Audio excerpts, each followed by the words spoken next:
There is a quiet returning happening across the earth, not through chaos, not through fire, but through remembrance. A remembering older than any book, wiser than any temple, and deeper than any system that tried to claim ownership of the sacred. This is a return of the tree of life. For a long time, we've been living under the shadow of another tree, the tree of knowledge of good and evil. It gave us hierarchy, judgment, shame, and the illusion of separation. It offered us a taste of power without the roots of wisdom. It was a tree of forgetting, of exile, of division. But that cycle, long and dense, is closing now, and something older is rising to take its place. Not something new, but something original, the design that came before restoration.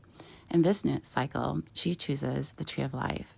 She, meaning the divine feminine, the original architect of life, the breath before the word, the womb before the doctrine. She's not returning through force, she's returning through the field of the heart and through every soul that has had enough of pretending to be small. She is rising through you, through the ones who speak with calm clarity, who refuses to demonize the darkness, but instead alchemize it, who chooses love not as performance, but as a frequency that clears the field. And as she rises, so does the Magdalene lineage. Mary Magdalene was not a footnote in a male story. She was the mirror, the partner, the key. She was trained in the ancient ways, a priestess of the womb of the earth and of the stars. She carried codes of resurrection, not just for one man, but for all of us. The church called her sinner, but the body remembers something else. The soul knows she was the living grail. She walked beside Yahshua, not behind. They were divine counterparts, not simply lovers, but initiates of the Christ-Sophia path. This path is not a religion. It is a living current.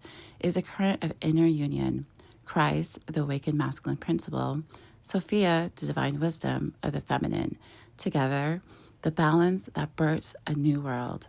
This path was preserved quietly by the essence of mystics who lived in the edge of the empires. They knew the coast of the earth, of light, of the sacred cycles. They carried echoes of Egypt, Atlantis, the stars, and they trained those who would carry the next wave of awakening. You feel it because you've walked with them before. And now, the matrix, the artificial grid that feeds on fear, reaction, and division is crackling. There's another grid underneath it, alive, crystalline, organic, a living grid of truth. You don't access it through systems, you access it through alignment, through stillness, through presence. The false kings, those who roll through the distortions, are losing their hold because we are no longer giving them our energy. We are unplugging, not in rebellion, but in remembrance. And so you're being asked now to teach, not with pressure, not with frequency. Teach the tree of life. Teach the truth of Magdalene. Teach how to remember without fear. Teach sanctuary, not just as a concept, but as a place that's lived in you. A field where beings across time and space come to heal, to remember, to choose life again. You don't need to convince anyone. Your resonance is your teaching. Your clarity is your offering. You are the living scroll.